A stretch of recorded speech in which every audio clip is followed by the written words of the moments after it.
کہتے ہیں کہ جی بایزید بستامی کہا کرتے تھے سبحانی ما اعظم شأنی، میں پاک ہوں میری شان کتنی بلند ہے۔ اس پہ علی اجویری صاحب کہتے ہیں کہ یہ جو شتیہات ہیں، تذکرۃ الاولیاء میں تو آگے بھی بکواس لکھا ہے، وہ کہتے تھے میرا جھنڈا محمد کے جھنڈے سے بڑا ہوگا، محمد اور تمام انبیاء میرے جھنڈے کے نیچے ہوں گے۔ چلے اس سے تو یہ کہتے ہیں کہ ہم نہیں مانتے اس کتاب کو، ایویں کوڑی مار رہے ہیں۔ تو کشف المحجوب کا کیا کرو گے؟ علی اجویری صاحب کہہ رہے ہیں ان کے منہ سے اللہ بول رہا تھا، اور اللہ تو رسول اللہ کے منہ سے نہیں بولتا، وہاں پہ بھی ہے وما ينطق عن الهوى ان هو الا وحی یوحى، نبی اپنی خواہش نفس سے کچھ نہیں کہتے، وہ کہتے ہیں جو اللہ وہی کرتا ہے۔ ہمارے نبی کے منہ سے بھی اللہ نہیں بولتا تھا، بلکہ نبی علیہ السلام کے دل پر وحی ہوتی تھی اور آپ اس وحی کی تلاوت کرتے تھے۔ اچھا، ان کے باقی جو مولوی ہیں وہ باقاعدہ مفتی حنیف قریشی صاحب نے بھی کہا کہ یہ ہم تعویل کریں گے کہ یہ بایزید کے منہ سے اللہ بولتا تھا جب وہ کہتے تھے میرا جھنڈا محمد کے جھنڈے سے بڑا ہوگا، نعوذ باللہ۔ اس کے علاوہ اور بہت ساری جو ہے نا وہ تعویلات ہیں، مثلا یہ جو مرزا صاحب جو ہے نا اپنی انہوں نے وہ بنائے ہوئے لوگوں کو کہتے ہیں کہ میرا جھنڈا لوائی اعظم من لوائی محمد، میرا جھنڈا محمد صلی اللہ علیہ وسلم کے جھنڈے سے بڑا ہے، ٹھیک ہے۔ اب اصل میں یہاں یہ بیٹ پہ نہیں جا رہے کہ یہ صوفیاء ایک ٹرم کے تحت یہ لفظ بول رہے ہیں۔ ٹرم کیا ہے؟ وحدت الوجود، یہ خاص کیفیت ہے، جذب کی خاص کیفیت ہے، یہ کوئی عام بات نہیں ہے۔ اب میں اس کی تعویل کر رہا ہوں جو ہے نا لوائی اعظم من لوائی، میرا جھنڈا محمد کے جھنڈے سے بڑا ہے۔ صوفیاء یہ کہتے ہیں کہ یہ جس طرح حضرت موسیٰ علیہ السلام طور پہ گئے تو وہاں درخت میں سے آواز آئی انی انا اللہ رب العالمین، تو اللہ تعالیٰ بوٹے سے بول سکتا ہے، زبان ولی سے نہیں بول سکتا۔ تو اب یہ زبان بایزید کی نہیں تھی، زبان ان کی ایک کلام رائی ہو رہا ہے، اور وہ کہہ رہے ہیں میرا جھنڈا محمد کے جھنڈے سے بڑا ہے۔ بھائی اللہ کا جھنڈا تو خود رسول اللہ کے ہاتھوں میں ہے، تمہارے بزرگوں کے ہاتھ میں اللہ کا جھنڈا نہیں، شیطان کا جھنڈا ہے۔ ہاں، وہ بخاری مسلم میں حدیث ہے، ہر خائن اور غدار کے لیے میدان محشر میں ایک جھنڈا بلند کیا جائے گا اور کہا جائے گا کہ آ ادھر نیچے کھڑا اور لوگ دیکھیں یہ غدار تھا۔ تمہارے بزرگوں کے لیے وہ جھنڈے ہیں، لواء الحمد نہیں ہے، فراڈ مچایا ہوا انہوں نے۔ تو یہ سبحانی ما اعظم شأنی، میں پاک ہوں میری شان کتنی بلند ہے، یہ انہوں نے باقاعدہ یہ کفریات بھی جو کشف المحجوب کے اندر لکھے ہوئے ہیں، اور کہا ہے کہ اللہ ان کے منہ سے بول رہا تھا۔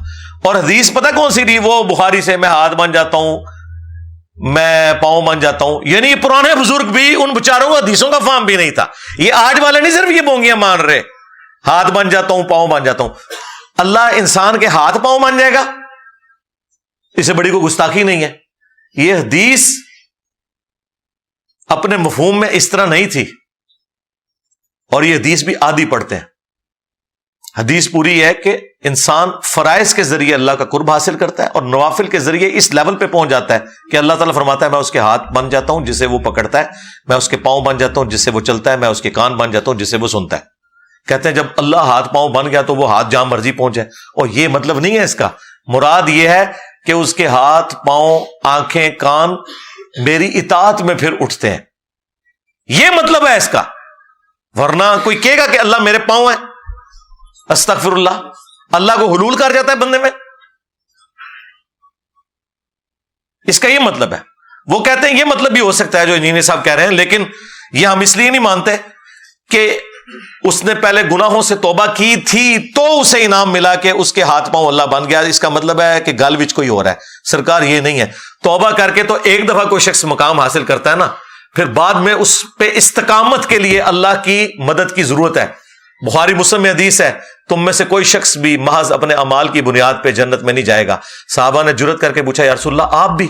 فرمایا ہاں، جب تک مجھے بھی میرے رب کی رحمت ڈھانپ نہ لے میں بھی صرف اعمال کی بنیاد پہ جنت میں نہیں جا سکتا۔ یہ رسول اللہ فرما رہے تیرے بابے تشائی کوئی نہیں، لے جاؤ بابے۔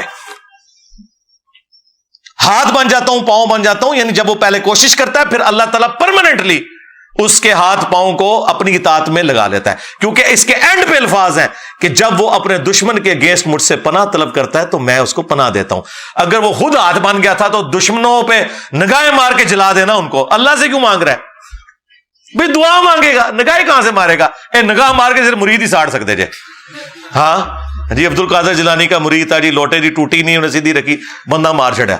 شیخ عبد القادر جیلانی کو کچھ لوگ ملنے کے لیے آئے، تو جب ان کے پاس پہنچے تو ان کا ایک جو غلام تھا اس نے لوٹا جو رکھا تو لوٹے کی ٹوٹی قبلہ کی طرف نہیں کی. تو شیخ عبد القادر جیلانی غوث پاک سرکار رضی اللہ تعالیٰ عنہ کو اس پر ملال ہوا, تو آپ نے جلال سے اس کی طرف دیکھا تو وہ آپ کی نگاہ کی تاب نہ لاتے ہوئے جاں بحق ہو گیا. اور مرید آپ بھی گیا بچارا, اور بابے نو بھی لے گیا کیونکہ قتل حق ہو گیا نا. کہتے نہیں موسیٰ علیہ السلام سے بھی بندہ مار گیا تھا نا, تو موسیٰ علیہ السلام نے تو توبہ کی ہے, قرآن میں آیا. شیخ عبد القادر جیلانی کی توبہ دکھاؤ یہ بندہ مارنے پہ کدھر ہے؟ اور وہ تو غلطی سے ہوا تھا. یہ تو نگاہیں مار کے, ان کو پتا ہے ان کی نگاہیں اتنی خطرناک ہے کہ بندے ساڑ دیں دیا نے, انہیں جان بوجھ کے مارا ہے. انہوں تو بیچاروں نے موقع مارا تھا لڑائی چھڑانے کے لیے, کوئی خنجر نہیں مارا تھا, انہوں تو لیزر ماری اپنی اکھاں دی. مجھے لگتا ہے یہ ساری ہالی ووڈ کی فلمیں جو ہے نا یہ بزرگوں کو ہی دیکھ کے بنائی گئی ہیں, آنکھوں سے لیزر نکال کے. سب کہانیاں جھوٹ ہے. اور یہ دیکھیں ڈاکٹر طاہر القادری صاحب اپنی ویڈیو میں بیان کر رہے ہیں کہ غوث پاک کا دھوبی تھا. حاجی امداد اللہ مہاجر مکی رحمۃ اللہ علیہ نے یہ بیان کیا, ان کی سند سے بیان کر رہا ہوں, جو اکابر علماء دیوبند کے پیر و مرشد اور جن کے ملفوظات کو مولانا اشرف علی تھانوی صاحب نے مرتب کیا ہے. آپ کو بحوالہ دے دیا میں نے, یہ کسی کی گپ نہیں ہے, یا کوئی مت سمجھیں کہ ایسے کسی نے بنایا. حاجی امداد اللہ مہاجر مکی رحمۃ اللہ علیہ کی سند سے کوٹ کر رہا ہوں.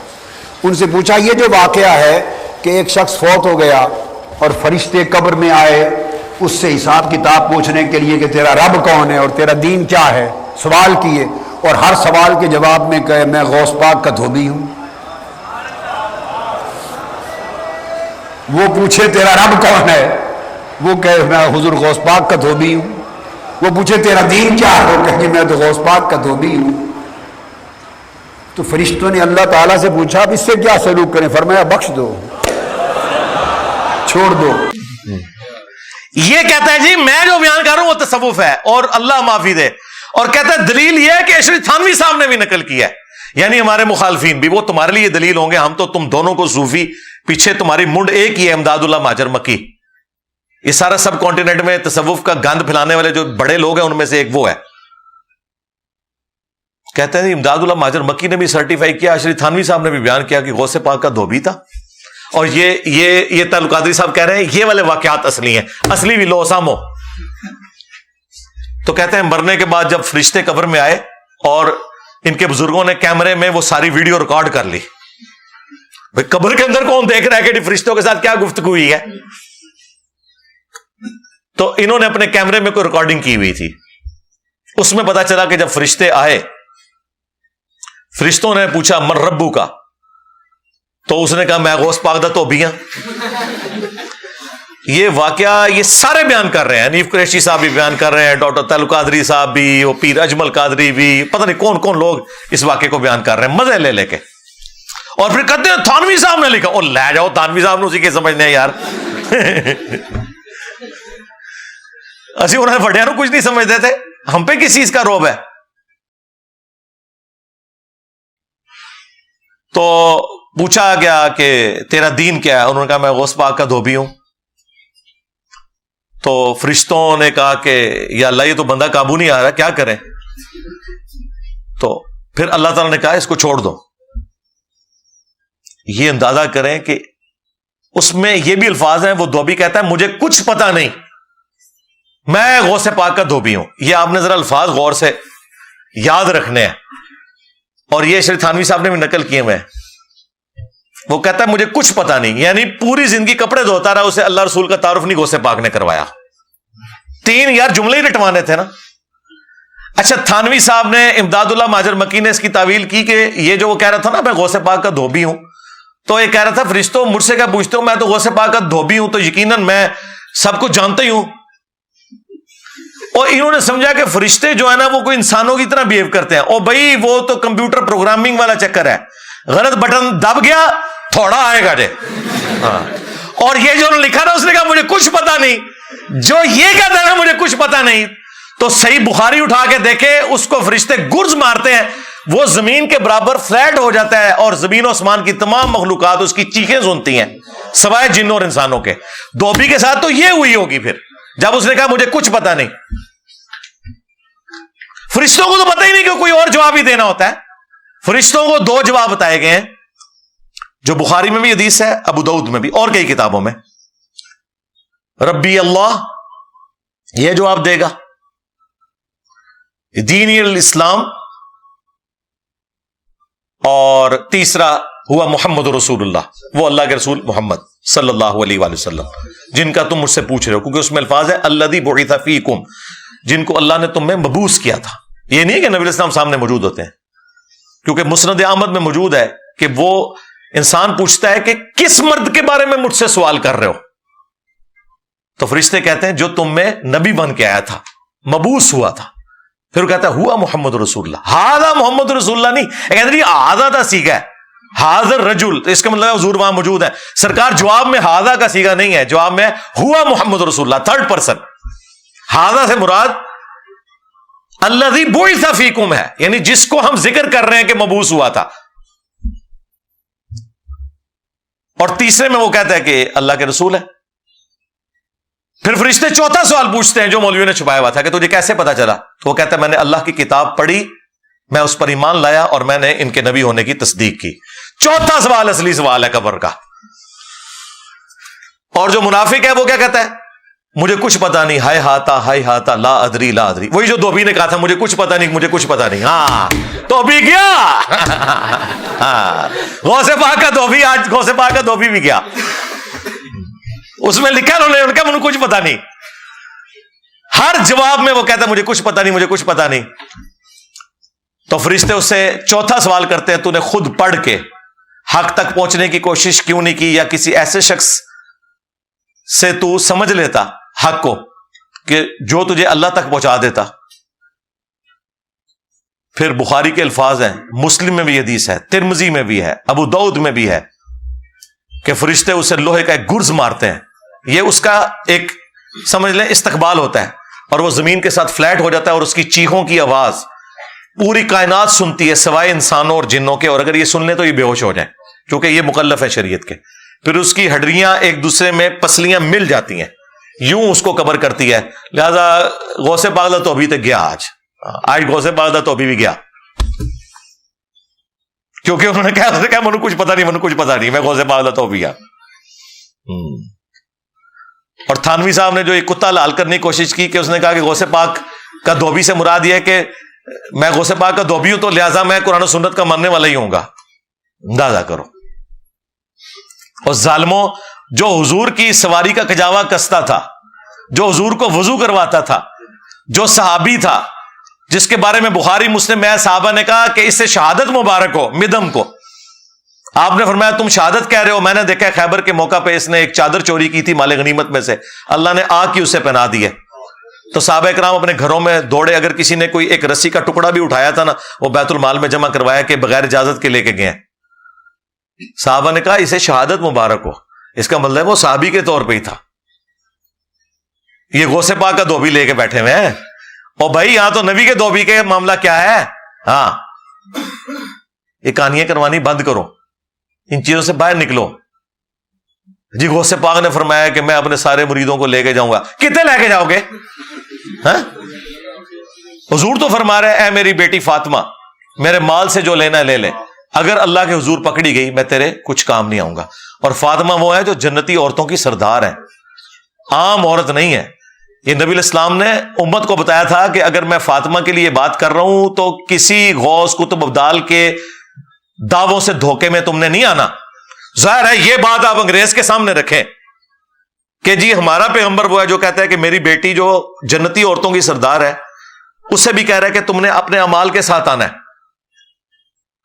اور مسلم کی حدیث ہے کہ جسے اس کے عمل نے پیچھے چھوڑ دیا, اس کا نسب اسے آگے نہیں لے کے جا سکتا. بات ہی ختم ہو گئی.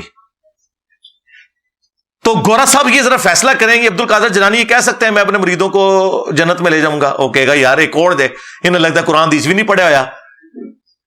بزرگوں کو بچانا ہے نا, یقین کریں صرف ان لوگوں کے علم پہ ہمیں شک نہیں ہے, ہمیں تو ان لوگوں کے ایمان بھی مشکوک نظر آتے ہیں آپ لوگوں کی حرکتوں کی وجہ سے, کہ انہیں بیسک دین کا نہیں پتا تھا, ورنہ یہ حرکت کوئی کر سکتا ہے. تمام اولیاء کی گردن پہ میرا پاؤں ہے, استغفر اللہ. کہتے ہیں سبحان اللہ. توبہ توبہ توبہ. یار تکبر. کیا ابو بکر عمر عثمان و علی نے کبھی کہا کہ تمام صحابہ کی گردن پہ ہمارا پاؤں ہے؟ صحیح بخاری میں حدیث ہے, آپ کا بیٹا محمد بن انفیہ پوچھتا ہے بتائیں امت میں رسول اللہ کے بعد سب سے افضل کون ہے؟ تو مولا علی کہتے ہیں ابو بکر. پوچھا اس کے بعد, فرمایا عمر. تو بیٹا کہتا ہے مجھے خدشہ ہوا, تیسری دفعہ پوچھا تو عثمان کا نام لیں گے. میں نے کہا پھر ابا جی پھر تو آپ ہی ہوں گے. آپ نے فرمایا میں تو عام مسلمانوں میں سے ایک مسلمان ہوں.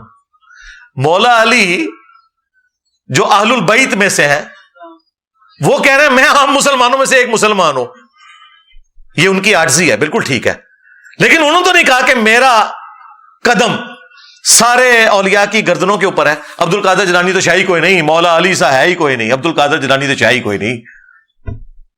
جھوٹ مشہور کر دیا, اپنی طرف سے باتیں بنا کے ان کی طرف منسوب کر دی ہوئی ہیں. اور ویسے عبد القادر جیلانی جو ان کے ساتھ کر کے گئے ہیں وہ چھوڑ دیں آپ. سب سے پہلے تو انہوں نے نماز کا طریقہ جو غنیت الطالبین میں لکھا ہے نا, وہ لکھا ہے رفع الیدین والا, جو ان کی موت ہے. یہ دو میری باتیں یاد رکھنی ہے. ایک ان کو کہنا ہے 11ویں والے پیر کی نماز کا طریقہ بتاؤ, اور دوسرا بتاؤ قادیانی کس طرح نماز پڑھتے ہیں, تمہاری طرح, انفیوں کی طرح. قادیانی انفی ہیں. We follow generally Imam Abu Hanifa's fatwa were very largely accepted by the Ummah, and unless we find reasons to disagree with him, we would generally follow the Fiqh Hanafiya. Investigate personally directly. The overbearing principle should be that you follow Hazrat Imam Abu Hanifa. This is the entire attitude of Jamaat Ahmadiyya. جو رفع الیدین پہ حملہ کرے دو باتیں یاد رکھنا. ان کو کہو کہ عبد القادر جیلانی نے نماز کا یہ طریقہ لکھا ہے, اور قادیانی اس طریقے پہ پڑھتے ہیں جو تم پڑھ رہے ہو بغیر رفع الیدین کے. دسو ان قادیانی نماز پڑھنی ہے یا عبد القادر جیلانی علی پڑھنی ہے, یا ہماری نظر میں رسول اللہ والی صلی اللہ علیہ وآلہ وسلم. غنیت الطالبین میں انہوں نے حنفیوں کو گمراہ جہنمی فرقہ ڈکلیئر کیا. کہنا نہیں وہ کوئی اور حنفی تھے جن کو وہ کہتے تھے, اس زمانے میں تھے. ایک نے جواب دیا نہیں یہ لگتا ہے کتاب بعد میں بدل گئی ہے. انہوں سمجھ لا کہ سامنے کیا ہوا ایسی, لیکن کتاب بدل گئی ہے, ہمیں کیسے کہہ سکتے ہیں. انہوں نے حنفیوں کو جہمیہ لکھا ہے کہ یہ ایمان کے کم اور زیادہ ہونے کے قائل نہیں ہے, اور انہوں نے لکھا کہ اہل حدیث اہل سنت ہے. انہوں نے کہا حنفی اہل سنت نہیں ہے. یہ عبد القادر جیلانی صاحب لکھ کے گئے, انہوں نے چھاپا لوزامو.